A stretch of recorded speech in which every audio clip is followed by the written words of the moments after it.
So the interview को आगे बढ़ाते हुए बात करते हैं रडियार्ड किपलिंग की। Rudyard Kipling expressed an even more contemptuous attitude towards the interviewer.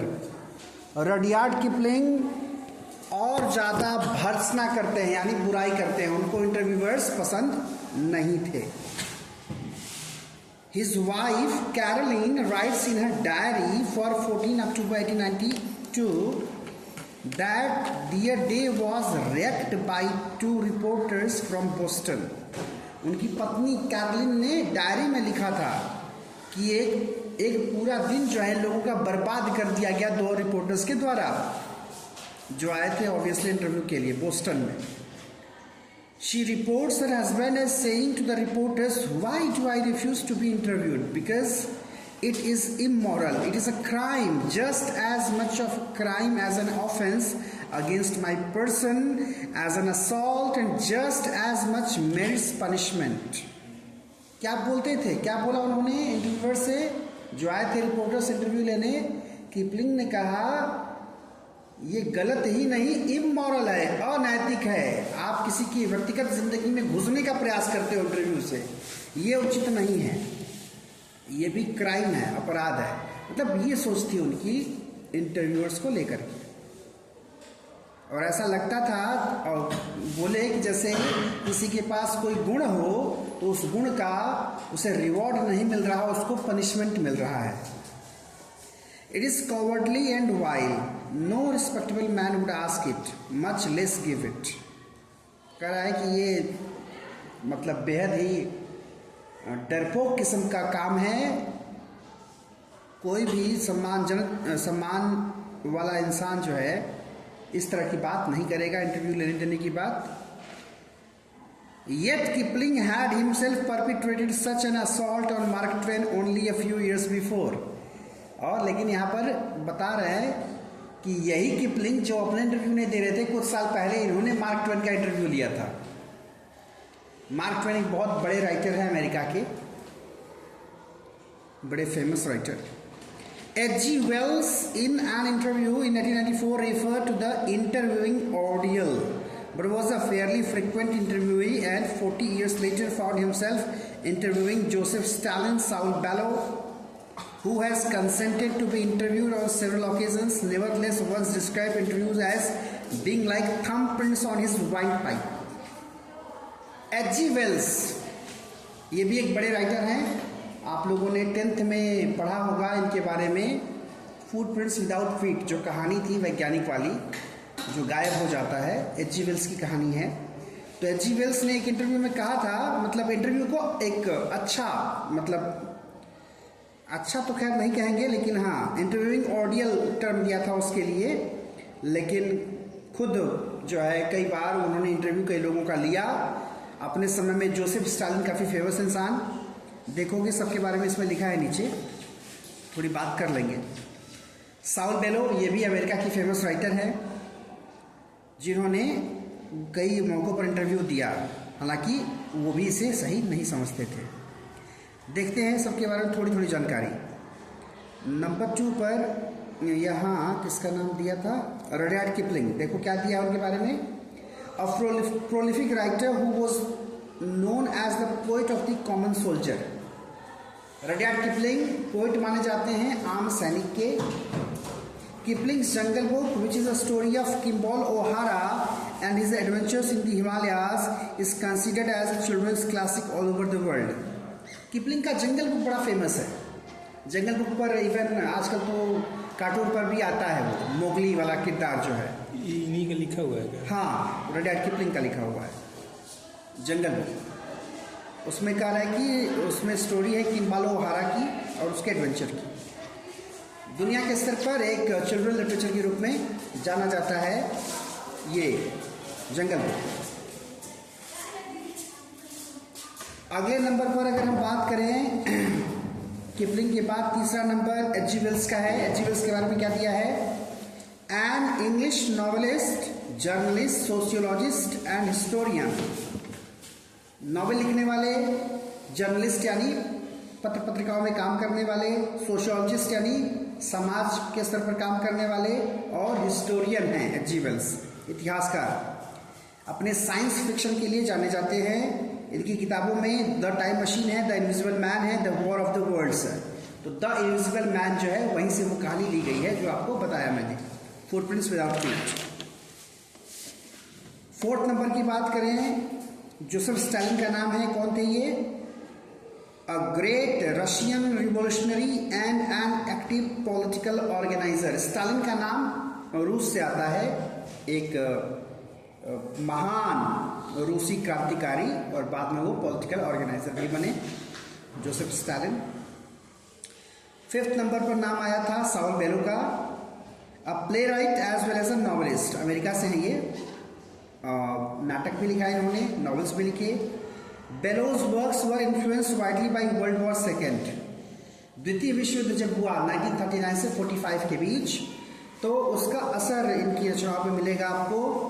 Among his most famous characters are Oggy March and Moses. ये दो कैरेक्टर उनके जो लिखे हुए हैं काफ़ी फेमस हैं, ऑगी मार्च और मोजेस। मोजेस को हिंदी में मूसा कहा जाता है। मोजेस के बारे में बाइबल में पढ़ा जाता है, मूसा के बारे में कुरान शरीफ में पढ़ा जाता है। He publish short stories translated from Yiddish. Yiddish एक लैंग्वेज है, तो यिडिश लैंग्वेज से ट्रांसलेट की हुई शॉर्ट स्टोरीज भी पब्लिश किए थे वो। और इंटरेस्टिंग बात यह है कि साउल बेलो ने नोबेल प्राइज भी पाया था लिटरेचर का 1976 में।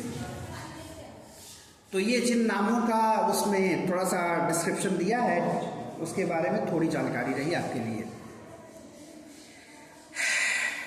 आगे, Yet despite the drawbacks of the interview, it is a supremely serviceable medium of communication। कह रहा है कि बहुत लोग इसकी बुराई करते हैं इस इंटरव्यू जैसी चीज़ की, लेकिन एक बहुत ही हेल्पफुल तरीका है ये कम्युनिकेट करने का। These days, more than at any other time, our most vivid impressions of our contemporaries are through interview. Denis Brian has written। Denis Brian क्या बोलते हैं, क्या नाम उनका? Denis Brian. कह रहे कि आज के समय में अपने कंटेम्प्रेरीज के बारे में ज़्यादातर जानने का सही तरीका इंटरव्यू ही है। जैसे आप देखिए, आज के समय में हमारे आसपास, हमारे देश में जितने भी सेलिब्रिटी हैं, चाहे वो बड़े नेता हों, चाहे वो बड़े अभिनेता हों, चाहे वो बड़े कोई कलाकार हों, उनके बारे में, उनकी ज़िंदगी के बारे में जानने के लिए इंटरव्यू एक बढ़िया तरीका है। आप उनका इंटरव्यू देख लीजिए, आपको बहुत सारी बातें पता चल जाएंगी। Almost everything of moment reaches us through one man asking questions of another। लगभग सारी बातें पता चल जाती हैं जो हम जानना चाहते हैं, केवल उस माध्यम से जब एक आदमी क्वेश्चन करता है, दूसरा आंसर करता है। That is the format of interview. Because of this, the interviewer holds a position of unprecedented power and influence। और इस तरह से इंटरव्यू जो लेता है एक अलग महत्व उसका दिखाई देता है। जैसे कल मैंने कुछ पर्सनालिटीज के बारे में शेयर किया, आपको नाम बताया, सौरभ द्विवेदी का, ऋचा अनिरुद्ध का और नीलेश मिश्रा का। मतलब आप सोचिए कि ये वो लोग हैं जो खुद कोई बड़ी सेलिब्रिटी नहीं रहे, लेकिन बड़े बड़े सेलिब्रिटीज का इंटरव्यू करते करते ये भी सेलिब्रिटी बन गए। कपिल शर्मा शो बड़ा फेमस हो गया। क्या बड़ा रीजन है? क्या कंटेंट उतना पावरफुल है, या साथ ही में वो जो फॉर्मेट तैयार किया गया कि हर रोज कोई नया नया कलाकार आएगा। लोग चाहते हैं देखना, उन हीरो हीरोइन के बारे में ज़्यादा जानना जो उस शो पर आते हैं अपने फिल्म या किताबों के प्रमोशन के लिए।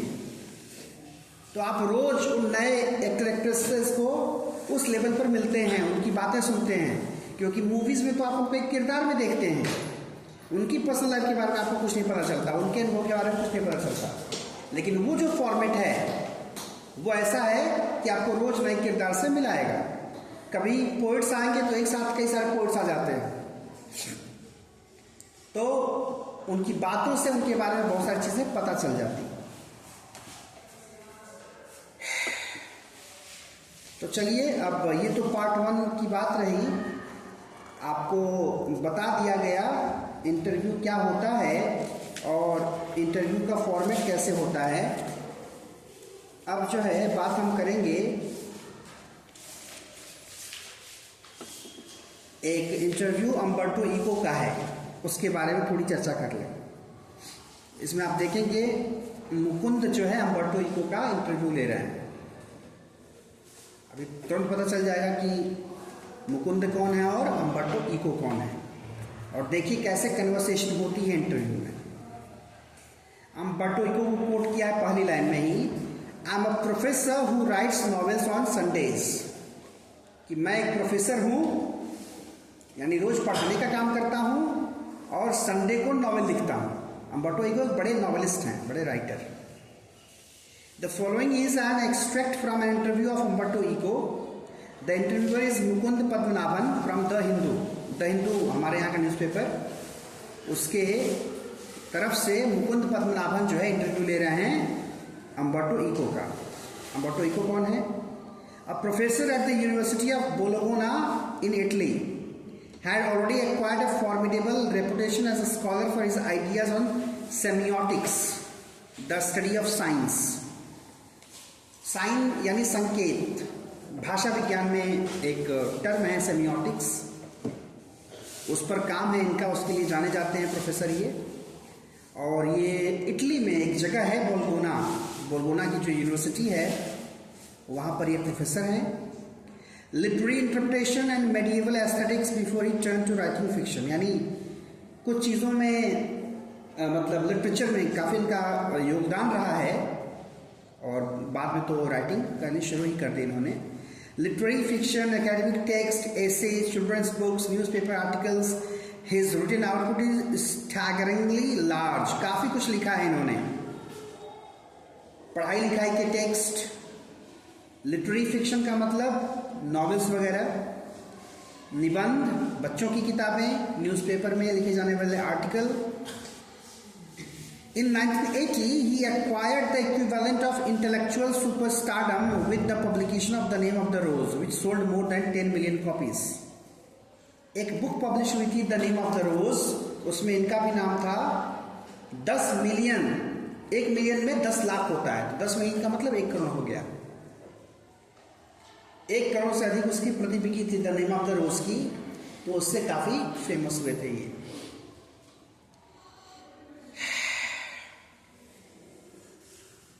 अब इंटरव्यू शुरू है, देखो कैसे बात होती है।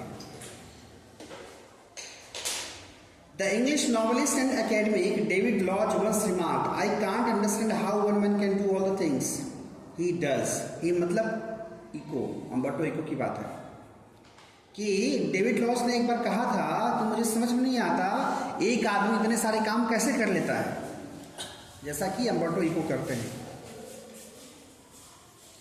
तो क्या बोल रहे हैं, क्या जवाब है उनका? Maybe I give the impression of doing many things, but in the end I am convinced I am always doing the same thing. बोल रहे हैं कि हो सकता है लगता हो कि मैं बहुत सारी चीज़ें कर रहा हूँ, लेकिन अंत में मुझे रियलाइज होता है कि मैं एक ही काम बार बार करता हूँ। Which is कौन सा काम? Now that is more difficult to explain. बोले अब ये बताना थोड़ा मुश्किल है। I have some philosophical interest and I pursue them through my academic work in my novels.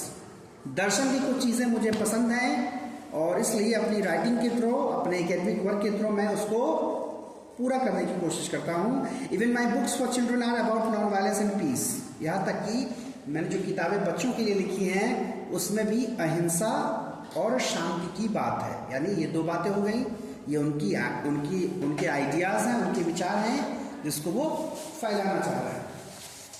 You see the same bunch of ethical philosophical interest, मतलब वही एक जो नैतिक रुचि है। And then I have a secret. Did you know what will happen if you eliminate the empty spaces from the universe? Eliminate the empty spaces in all the items, the universe will become as big as my fist. कह रहे हैं, देखो ये physics आ गया यहाँ पर, बड़े मन से तुम फिजिक्स पढ़ रहे थे कुछ देर पहले। कह रहा है कि मैं एक सीक्रेट पता है तुमको या आपको, कि अगर सारे जो एम्प्टी एम्प्टी स्पेस है इन सबको खत्म कर दिया जाए। जैसे देखो ये क्या है, ये एम्प्टी स्पेस ही तो है यहाँ पर, खाली जगह। ये बिल्डिंग हटा तो फिर एम्प्टी स्पेस आ जाएगा, पूरा पूरा एम्प्टी स्पेस। हर जगह जहां भी वो खाली जगह है, अगर आपको पता है सारे एम्प्टी स्पेस को अगर आप खत्म कर देते हैं पूरे यूनिवर्स से, तो पूरा का पूरा जो एम्प्टी स्पेस है वो आप एक मुट्ठी में, एक फीस्ट में रख सकते हैं। Similarly we have lot of empty spaces in our lives, और इसी तरह कई खाली जगहें हमारी जिंदगी में भी होती हैं। I call them interstices. उसके लिए अम्बर्टो इको एक टर्म देते हैं उसको, interstices. Say you are coming over to my place, you are in an elevator and while you are coming up I am waiting for you, this is an interstice. होता है कभी कभी ना। अब इसको ऐसे समझो, जैसे मान लो कि तुम कोई सामान मंगा रहे हो और जो है अमेजोन या फ्लिपकार्ट वाला वो आ रहा है, उससे फोन कर दिया कि मैं आ रहा हूँ सामान लेकर के आपका, वेट कर, और आप पहुंच गए, उसको जा करके वेट कर रहे हैं, और क्या है पता चला कि आप जाके वहां पर खड़े हैं, 5 मिनट तक खड़े ही हैं। ये एम्प्टी स्पेस है, मतलब ये वो समय है जब आप कुछ नहीं कर रहे होते। तो इसको टर्म दिया उन्होंने इंटरस्टाइस। जैसे बोले कि आप आने वाले हो, आप एलिवेटर में, आप लिफ्ट में हैं और मैं आपका इंतजार कर रहा हूँ। I work in empty spaces, तो यही जो एम्प्टी स्पेस है मैं इसमें काम करता हूँ। अम्बर्टो इको बता रहा है, ये तरीका होता है टाइम को यूटिलाइज करने का, and I also do that. मैं भी वो काम करता हूँ बहुत अच्छे से। मुझे याद है अपने पूरे स्टूडेंट लाइफ में, खास करके ग्रेजुएशन में, एक दौर ऐसा था जब दिमाग इतना ट्यून्ड हो गया था कि खाली 1 मिनट कहीं अगर मैं बैठा हूँ तो मुझे बुरा लगता था कि मैं खाली क्यों हूँ। इवन पीजी के दिनों में भी मेरे फ्रेंड्स मुझे बोला करते हैं कि यार तुम तो पहले क्लास के बाद 1 मिनट नहीं रुकते थे डिपार्टमेंट, जैसे क्लास खत्म हुई लोग बैठ कर के बात कर रहे हैं, मैं कहता था जब जाना हॉस्टल, निकल जाते थे ताकि एम्प्टी स्पेस क्रिएट ना हो। ग्रेजुएशन के दिनों में क्या होता था, ये वो दौर था जब फोन पे नहीं था, जब व्हाट्सएप बहुत एक्टिव नहीं था। हम आज ही की थोड़ी हैं। तो उस समय मैसेज से बात होती थी, व्हाट्सएप नहीं था। तो या अब जब फोन पे नहीं था, इसका मतलब बैंक का भी काम पड़ेगा। फोन पे नहीं था तो इसका मतलब आपको टिकट बुक करने के लिए भी रिजर्वेशन काउंटर जाना पड़ेगा। देखो एक फोन पे क्या से कितनी चीजें बदल गई। तो मुझे याद है जब मैं बैंक की लाइन में लगा होता था, तो वहां जब मैं अपनी बारी का इंतजार कर रहा होता था तो वो भी एम्प्टी स्पेस था। आप क्या कहते 10 लोग खड़े, आप खड़े चुपचाप। तो उस एम्प्टी स्पेस को मैं कैसे भरता था? उस समय गूगल क्रोम नहीं था मोबाइल में, उस समय मोबाइल में ओपेरा मिनी हुआ करती थी। पता है तुम लोग ने कभी यूज किया भी कि नहीं? गूगल क्रोम के पहले ओपेरा मिनी यूसी ब्राउजर हुआ करते थे। तो ओपेरा मिनी में क्या है, पेज सेव करने का ऑप्शन होता है, इसमें नहीं आता। इसमें तो तुमको सीधे उसको पीडीएफ बना करके सेव कर सकते हो, लंबा काम है। ओपेरा मिनी में क्या होता है कि तुमने गूगल सर्च किया, कोई पेज निकला, उस पेज को वहीं पर सेव कर दो। तो मुझे लगता है कि एक समय मेरे मोबाइल में कम से कम 108 पेजेस ऐसे सेव रहते थे।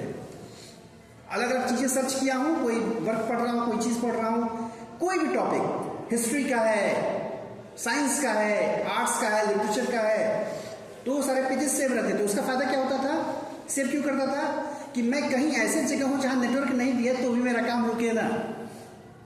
तो जब भी मैं आपके स्पेस में आता था ऐसे समय पर, लाइन में खड़ा हूं कोई दिक्कत, अच्छा ऐसे खड़ा हूं तो पागल हो जाऊं मैं। तो मेरा क्या तरीका था, 10 लोग हैं 20 लोग, कोई बात नहीं, लगे रहो, मैं मोबाइल निकाल करके अपना पेज पढ़ रहा हूं।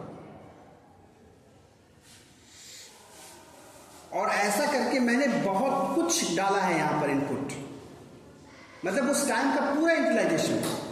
रिजर्वेशन काउंटर पर है, ट्रेन के टिकट करा रहे हैं, वहां भी आप लाइन में हैं, वहां पे एम्प्टी स्पेस मिल रहा है आपको, आप यूज करिए उसको। कहीं बैठ करके किसी का वेट कर रहे हैं, किसी फ्रेंड का, उस खाली समय को यूटिलाइज करिए। मतलब ये न लगे जैसे आप खाली किसी का वेट करते हो तो बुरा लगता है। मिनट चलता है, उससे ज़्यादा करने पर बुरा लगता है।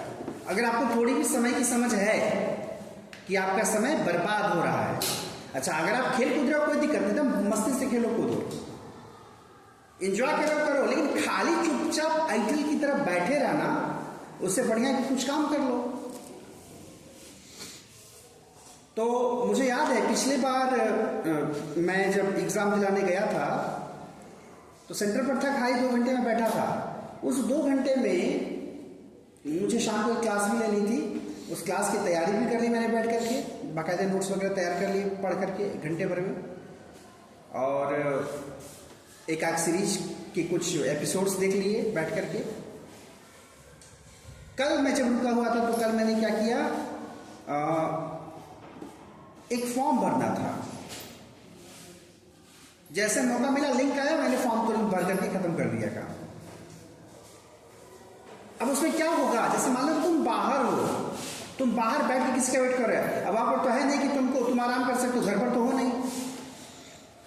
अब जैसे जो काम मैं घर पे जाके करता है उससे बढ़िया कि जब मैं खाली होगा तो घर पे जाके आराम से सो सकता हूँ ना मैं। ये टाइम मैनेजमेंट कहलाता है। तो हम अम्बर्टो इको से कुछ सीखे ना सीखें, ये एम्प्टी स्पेसेस या इंटरस्टाइसेस का जो कॉन्सेप्ट है जरूर सीखने वाली चीज है। तब देखोगे कि तुम्हारे पास समय ज्यादा बच रहा है। मुझे याद है विद्यार्थी जीवन में जब चीजें सब कुछ मुझे अपने करनी होती थी, जो भी स्टूडेंट लाइफ में लोग रहते हैं, जो पढ़ने वाले लोग हैं, उनको और चीज़ों से प्रॉब्लम नहीं होती। उनको लगता है कि खाना बनाने में ही बहुत समय जा रहा है। तुम भी जब कभी बाहर निकलोगे ये एहसास करोगे। बड़ी इंटरेस्टिंग बात बता रहा हूँ। उसमें क्या होता है, तुमको लगेगा यार खाना बनाने गए, बर्तन धुलना पड़ेगा, खाना बनाना पड़ेगा, घंटा 2 घंटा, कम से कम 1.5 घंटा तो जाएगा ही, सुबह और शाम, कुल मिलाकर के 3 घंटा। अब 3 घंटा बर्बाद कौन करे। अच्छा, आप 3 घंटा बर्बाद नहीं करते ना, आप खाना बनाएंगे ही नहीं, समय ज़्यादा बर्बाद होगा। तो क्या करते हैं, खाना नहीं बनाते हैं। कभी कुछ फल मिला तो खा लिया, कभी कुछ इधर उधर मिला, मूढ़ी लाई कुछ मिली तो खा लिया। तो खाओगे तो जरूर, लेकिन पेट को चाहिए भोजन। अब तुम 3 घंटा बचाना चाह रहे हो, उसके चक्कर में तुमने 5 घंटा बर्बाद कर दिया। क्योंकि जब तुम खाए नहीं रहोगे तो तुम्हारा दिमाग से काम करेगा नहीं, बार बार दिमाग वहीं जाएगा, यार कुछ खाए नहीं। अब समझदारी क्या है, समझदारी ये है कि तुम इस युग में हो जहां टेक्नोलॉजी तुम्हारे लिए हमेशा मौजूद है। मुझे तो याद है 2-3 साल पहले की बात है, इवन एक्सरसाइजेस करते समय मैं जब पुशअप्स वगैरह किया करता था, उस समय बगल में मेरा राज्यसभा का विशेष कार्यक्रम चल रहा होता था मोबाइल पर। कोई ना कोई टॉपिक डिस्कस हो रहा है, उधर मोबाइल चल रही है, इधर मैं अपना काम कर रहा हूँ। खाना बनाते समय, बर्तन धोते समय, हर समय मोबाइल पर, यूट्यूब पर जो संसद टीवी आजकल आती है, जो चैनल पहले राज्यसभा टीवी, लोकसभा टीवी था, अब उसका नाम संसद टीवी हो गया है। अच्छे अच्छे कार्यक्रम आते हैं उसमें, आपको सीखने के लिए, जानने के लिए। तो वो हमेशा कार्यक्रम मेरा चलता रहता था और उसमें भी मैं ये काम करता हूँ। आज जैसे उस समय पहले ओपरा मिनी में करता था, मैं यूट्यूब में देखोगे वीडियो डाउनलोड करके रखने का ऑप्शन होता है। तो कहीं मुझे अगर निकलना होता है, जैसे मान लो कि किसी जर्नी पर ही मैं निकला, तो मेरा मन करेगा कि हो सकता है जर्नी में जाऊँ तो क्या है, नेटवर्क छोड़ देगा। अब खाली समय में या तो कोई नॉवेल पढ़ो, क्योंकि हमेशा नींद लगेगी नहीं, या तो कोई नॉवेल पढ़ो, या तो बढ़िया कोई मूवी डाउनलोड करके रख लो पहले से यूट्यूब में, और आराम से लेट करके देखो, एंजॉय लगेगा। You are utilising your time. एक साथ 2 काम हो रहा है ना, ट्रेन आपको लेके जा भी रही है और आप बैठ करके एक मूवी फिनिश कर दिए। तो ये है, अगर टेक्नोलॉजी आपके पास है, बाकी चॉइस आपकी, आपका मन करे आप बैठ के रील देखते रहिए। लेकिन मैं यही कहूँगा, रील्स भी देखिए तो ऐसे देखिए जो आपके लिए हेल्पफुल हो। ज़रूरी नहीं कि आप केवल अपने सब्जेक्ट की चीज़ें देखिए, मैं ये नहीं कहता, लेकिन ज़िंदगी में और भी बहुत सारी बातें हैं जिसकी ज़रूरत है आपको समझने की, जानने की, उसके बारे में देखिए, जानिए। हाँ, लेकिन फिर वही कहूँगा कि केवल रील्स देख करके उसको ब्रह्म ज्ञान मत समझ लीजिएगा कि सब सही सच वही है ना। क्योंकि सब सच, सारी चीज़ें वही होती तो बाकी प्रोफेशंस की ज़रूरत ही नहीं पड़ती, ना तो टीचर्स की ज़रूरत रहती, ना तो डॉक्टर्स की ज़रूरत रहती।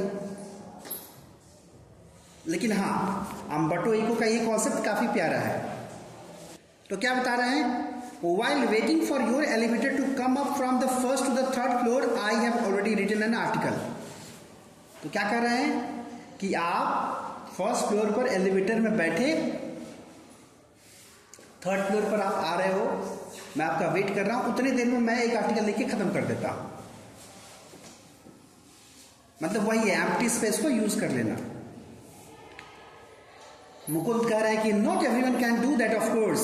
भाई इस तरह की चीज तो कोई और नहीं कर पाएगा जल्दी, सबके बस की बात है भी नहीं।